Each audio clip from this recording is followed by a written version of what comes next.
हर हर महादेव। दोस्तों कैसे हैं आप लोग। दोस्तों अभी रिसेंट मैंने एक वीडियो बनाया था जिसमें मैंने बताया था कि कल्कि भगवान खुद को छुपाए रखेंगे और तरह तरह की चीजें कर कर वो खुद को छुपाए रखते हैं ताकि राक्षस प्रवृत्ति के लोग उनको ना पहचान पाए। और इसी को कहते हैं विष्णु भगवान का विष्णु परपंच या फिर रागमाला। जो समझदार हैं अध्यात्म में, उनकी काफ़ी रुचि है, काफ़ी समय अध्यात्म को दिया है, वो जानते होंगे कि विष्णु परपंच क्या होता है और रागमाला क्या होती है। दोस्तों असल में भगवान की एक लीला होती है जिससे कि राक्षस जो हैं वो भ्रमित हो जाएं कि मुझ पे भरोसा ना करें, मुझे कल्कि ना माने, और देवता लोग जो हैं वो मुझे कल्कि मान लें, क्योंकि वो तो किसी भी हाल में मुझे कल्कि मानेंगे। अब मैं आपको एक चीज और बताता हूं। आपने सुना होगा कबीर साहब एक बार शराब की बोतल लेकर एक वैश्या के घर चले गए। शराब की बोतल और वैश्या, क्या आपको लगता है कि कबीर साहब कभी शराब पीते होंगे या फिर कल्कि भगवान कभी शराब पिएंगे? बस ये क्या होता है, ये एक लीला होती है, क्योंकि उनको राक्षसों को भ्रमित करना है और देवताओं को पुष्ट करना है। वो सभी को समझाएंगे, राक्षसों को भी और देवताओं को भी, लेकिन राक्षस जो है वो भ्रमित हो जाएंगे कि यार ये तो ऐसी ऐसी हरकतें करते हैं। अब आपने देखा होगा पुराने समय में द्वापर युग में कृष्ण भगवान ने भी अनेक लीलाएं करी। कृष्ण भगवान के साथ अनेकों देवियों का नाम जोड़ा जाता है, 16,108। और कई बार तो ये देखा गया कृष्ण भगवान गोपियों के कपड़े भी चुरा लेते थे। अब इन सब लीलाओं को देखकर आजकल के लोग जो कहते हैं वो कहते हैं अरे भैया तुम्हारे भगवान ने तो इतनी देवियां रखी थी और तुम्हारे सनातन धर्म में तो एक ही शादी अलाउड है। तो दोस्तों ऐसी चीजें भगवान क्यों करते हैं? दोस्तों भगवान ये ऐसी चीजें इसीलिए करते हैं क्योंकि राक्षस प्रवृत्ति के लोग जो हैं वो अवतारों को कभी पहचान ही ना पाएं, वो भ्रमित हो जाएं और देवता जो हैं वो उनको पहचान जाए। अब आपने देखा होगा कृष्ण भगवान के साथ भी देवियों का नाम जोड़ा जाता है एक से ज्यादा, और ऐसे ही कल्कि भगवान के साथ भी अनेक देवियों के नाम जोड़े जाते हैं। अब आज के समय में सनातन धर्म में कोई आदमी 1 से 2 शादी कर ले तो क्या कहेंगे, अरे यार ये सही नहीं। तो कल्कि भगवान ने भी इसी चीज को चुना, कृष्ण भगवान ने भी इसी चीज को चुना। क्यों? क्योंकि उन्हें पता है जो सच्चे अच्छे लोग हैं वो तो हम पर किसी भी परिस्थिति में विश्वास कर लेंगे, लेकिन ये राक्षस प्रवृत्ति के लोग जो है वो भ्रमित हो जाएंगे, ये हमें पहचान नहीं पाएंगे अगर हम ऐसी चीजें करेंगे तो। इसी को कहते हैं विष्णु भगवान का विष्णु परपंच उर्फ रागमाला। अब दोस्तों कबीर साहब की शब्दावली में भी लिखा है, कामिनी रूप में सकल कबीरा मृगा चरिंदा हुई और बड़े बड़े ऋषि मुनिवर ठापे पकड़ सके नहीं कोई, कबीरा तेरो घर कंदरा में। अब इसका अर्थ क्या हुआ?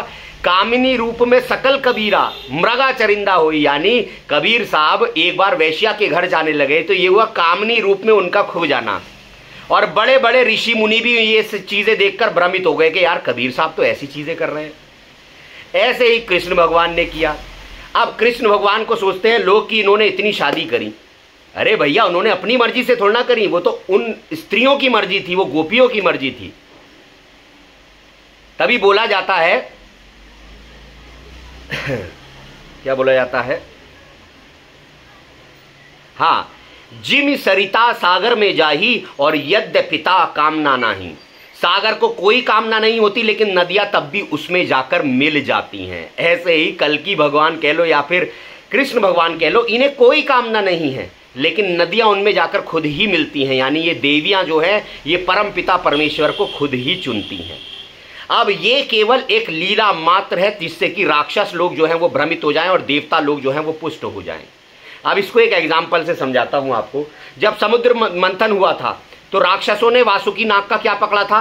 मुंह, और देवताओं ने क्या पकड़ी थी? पूंछ।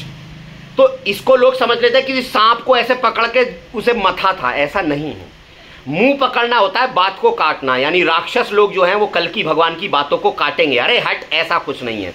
और देवताओं ने पकड़ी पूंछ, वो कल्कि भगवान से ज्ञान को पूछेंगे कि और बताओ और बताओ और बताओ। तो ये हुआ मुंह पकड़ना और ये हुआ पूंछ पकड़ना।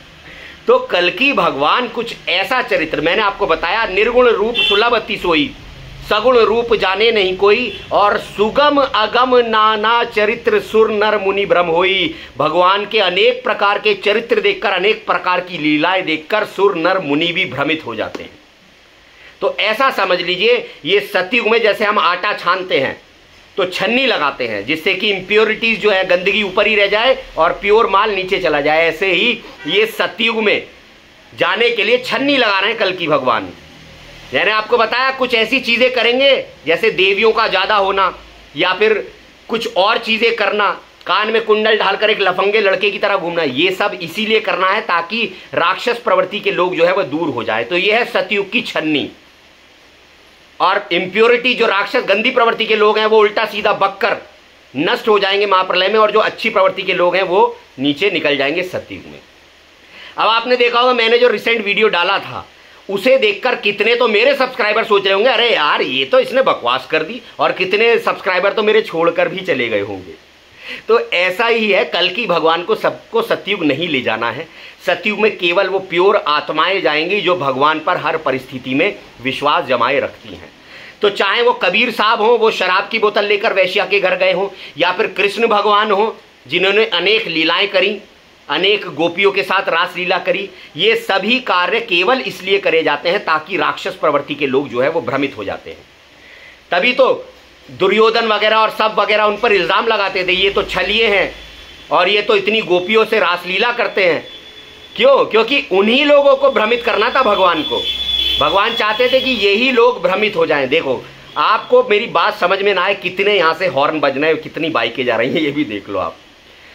तो भगवान जब भी ये लीला करते हैं तो इसीलिए करते हैं, राक्षस प्रवृत्ति के लोग जो हैं वो इसमें भ्रमित हो जाते हैं, विष्णु प्रपंच में फंस जाते हैं, और देवता लोग जो है उनका विश्वास अडिग रहता है और वो भगवान पर भरोसा बनाए रखते हैं, और वही लोग सतयुग में जाते हैं।